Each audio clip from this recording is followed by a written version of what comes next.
একটু বাক্য নাকি জোটরের ফল অন্যরকম তো অবজারভার হিসাবে আপনি কিন্তু ফুলবার থাকুন বেঙ্গলে না, জেতার জায়গা ছিল না কোথাও, হয়তো কম বেশি হতে পারত 2-4 হাজার, জেতার জায়গা কোথাও ছিল না। কারণ এগুলো কোথাও তোমার জিতেনি। কোন সীতাইটা একটা সময় আমাদের এমএলএ ছিল সীতায়, ফলে সীতায় আমাদের একটা বেস আছে। কোচবিহারে যে সীতাই, সেখানটা আমাদের একটা বেস আছে এই কারণে যে সেখানে আমাদের এমএলএ ছিলেন। বাকি কোথায় আমাদের কিছু ছিল না।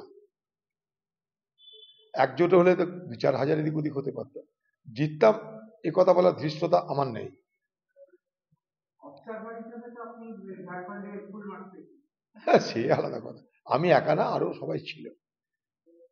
বিশেষত ওখানটায় ভোটটা হয়েছে মূলত হেমন্ত সোরেনের নেতৃত্বে এবং রাহুল গান্ধীর প্রতি যে এলাকার মানুষের যে সহানুভূতি আছে, যে বিশ্বাস আছে, এই দুয়ের প্রতিফলন।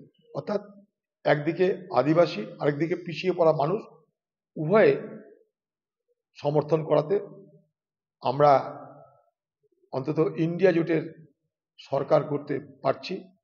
এবং কংগ্রেসও সেখানটায় 16টা আসন পেয়ে, মানে আমরা সেখানটায় আমাদের যেটা জায়গা ছিল সেই জায়গাটা আমরা ধরে রাখতে সক্ষম হচ্ছি।